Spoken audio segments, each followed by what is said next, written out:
안녕하십니까. 12월 17일 수요일 말씀 묵상 함께 시작하겠습니다. 오늘도 주님께서 우리 가운데 계셔서 우리 가운데 승리의 기쁨으로 충만케 하시기를 간절히 기도합니다. 오늘 본문은 요한계시록 19장 17절부터 21절까지 말씀이고요. 통독하실 말씀은 히브리서 6장부터 9장까지입니다. 오늘 본문에서는요, 어제 본문에서 나타난 백마를 탄 용사로서 예수님이 그 승리를 확실하게 하시는 것을 볼 수 있는데요. 어제 본문과 같이 우리에게 주어진 승리가 얼마나 확실한 것인가를 확인하고 주님께 기쁨의 찬송을 올려드리는 그런 시간이 되었으면 좋겠습니다. 그런 말씀을 먼저 보시겠습니다.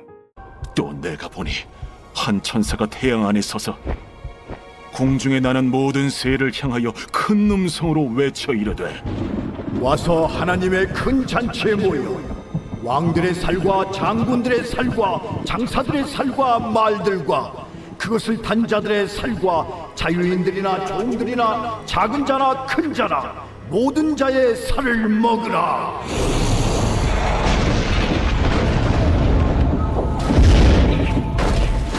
또 내가 보매 그 짐승과 땅의 임금들과 그들의 군대들이 모여 그 말 탄 자와 그의 군대와 더불어 전쟁을 일으키다가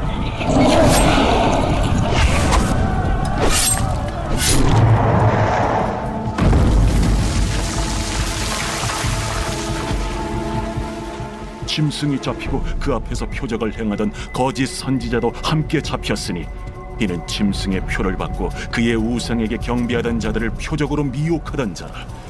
이 둘이 산채로 유황불 붙는 못에 던져지고 그 나머지는 말탄 자의 입으로부터 나오는 검의 죽음에 모든 새가 그들의 살로 배불리더라.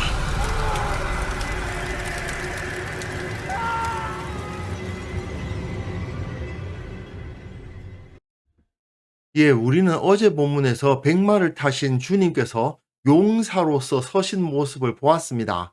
일찍 죽임을 당한 어린 양의 모습이셨던 예수님이 이제는 백마를 탄 용사로서 나타나셔서 저들을 진압하시는 것을 볼 수가 있어요. 그러니까 예수님이 어린 양의 모습으로 나타나 있을 때에 사람들은 회개하고 주님께로 돌아와야 됩니다.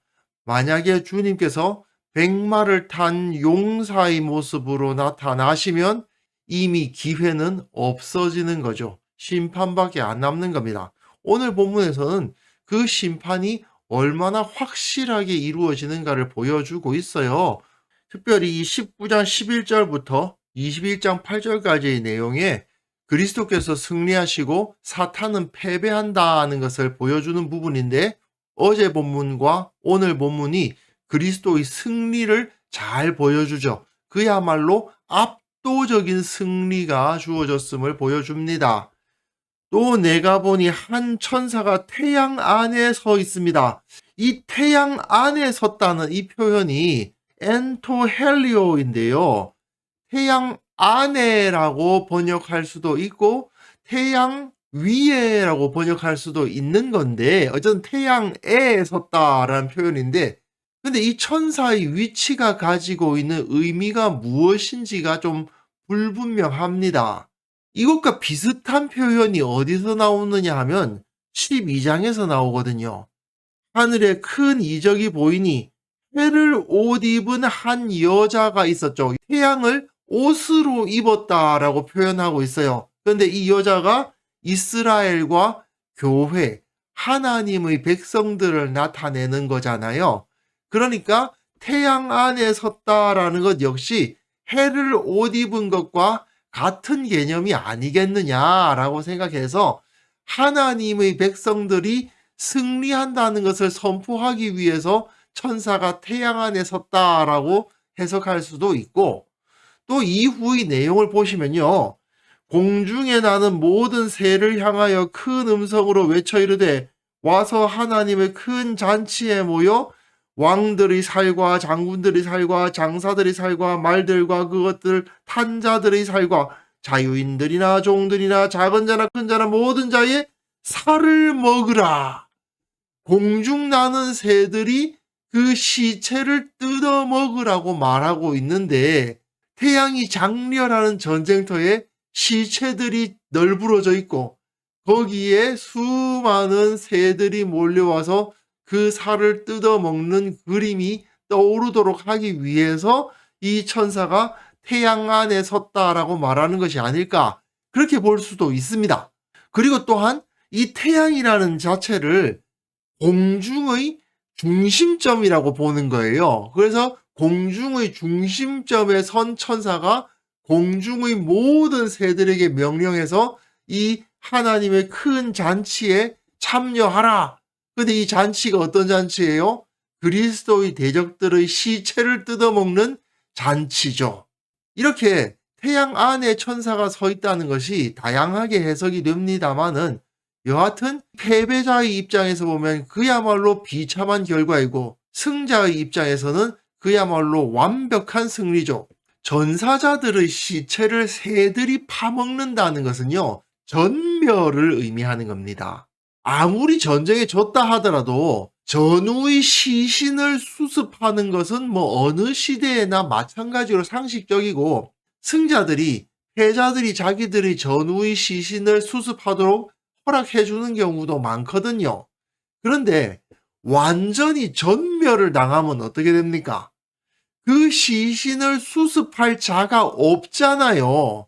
그러니까 전멸 수준의 패전을 하게 되면 그 시신을 수습할 사람이 없고 결국 그 시체들은 모두 새들의 먹이가 되는데, 백마를 타고 온 용사로서 나타나신 예수 그리스도 앞에 대적한 자들은 완전히 전멸을 당해서 새들의 먹이가 된다 이겁니다. 또 내가 보면 그 짐승과 땅의 임금들과 그들의 군대들이 모여 그 말 탄 자와 그의 군대와 더불어 전쟁을 일으키다가 되어 있죠. 이거는 어쩌다가 이런 전멸을 당했는가를 설명해 주는 거예요. 짐승과 땅의 임금들과 그들의 군대들이, 그 말 탄 자가 누구예요? 예수님이죠. 백마를 탄 분이 예수님이고 그의 군대와 더불어 전쟁을 일으켰다고 되어 있습니다. 누가 전쟁을 적극적으로 일으킨 거예요? 누가 도전한 겁니까?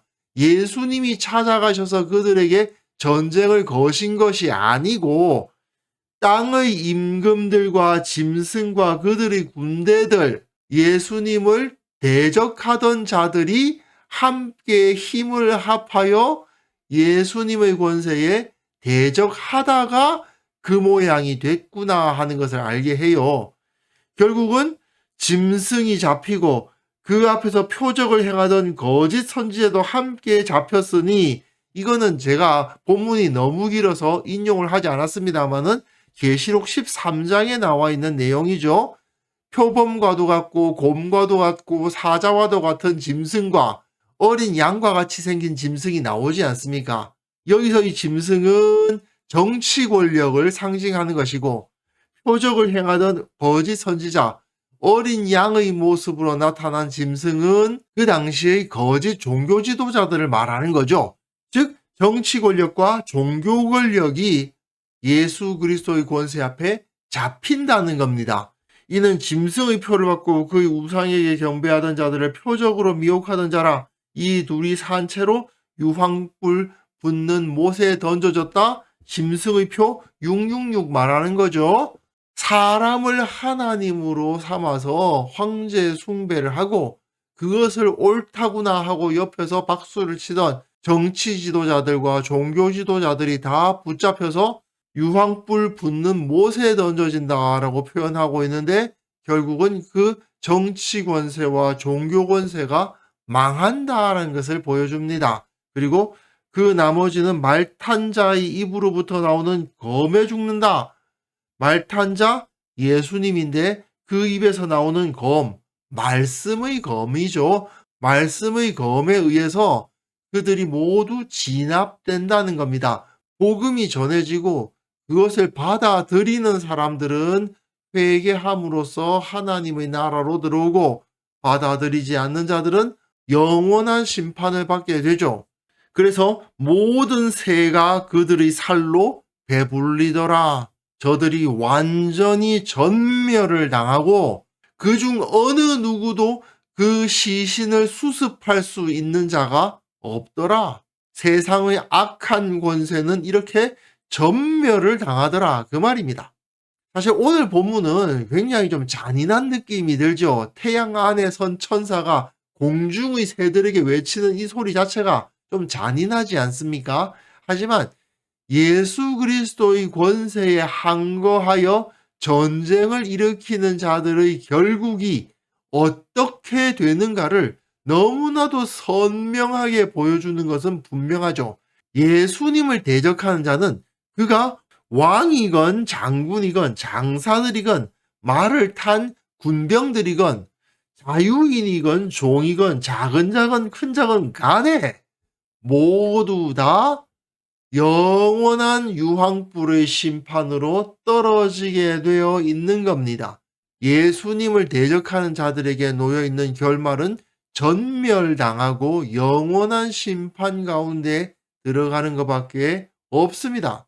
이것은 그 당시 로마의 권세에 의해서 핍박을 당하고 있었던 초대교회 성도들에게는 그야말로 큰 위로가 되었겠죠. 사실 이 당시 초대교회 성도들의 삶은 언제 핍박을 당하고 언제 끌려가서 고문을 당하고 죽임을 당할지 모른다는 두려움 가운데 있었던 것이었거든요.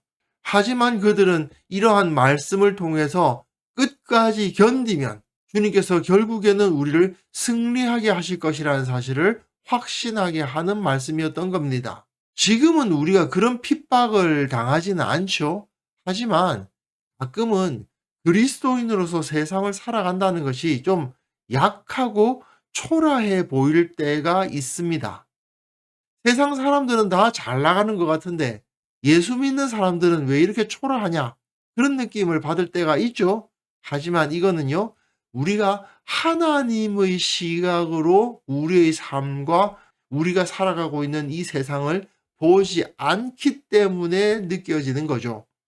말씀의 시각으로, 하나님의 시각으로 우리가 살아가고 있는 이 현실을 해석한다면 우리는 지금 예수 그리스도 우리 주님의 영광된 길을 따르고 있는 겁니다.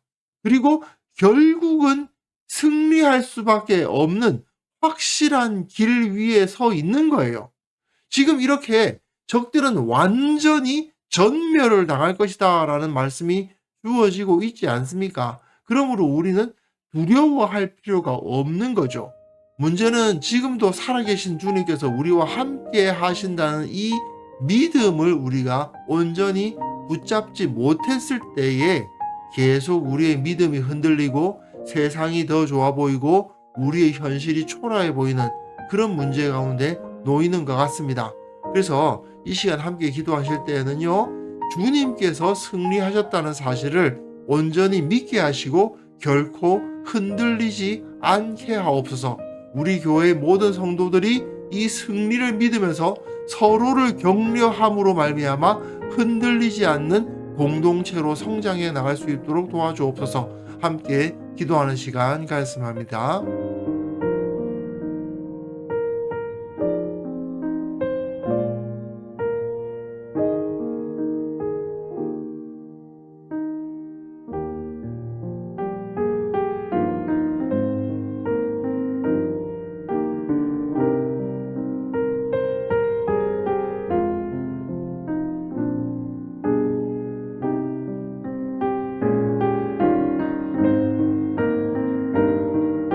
하나님 아버지, 주님께서 이 세상의 모든 우상들을 이기시고 승리의 왕으로 나타나실 것이며 그 영광을 온 땅 가운데 드러내실 것이라는 사실을 우리가 온전히 믿게 하옵소서.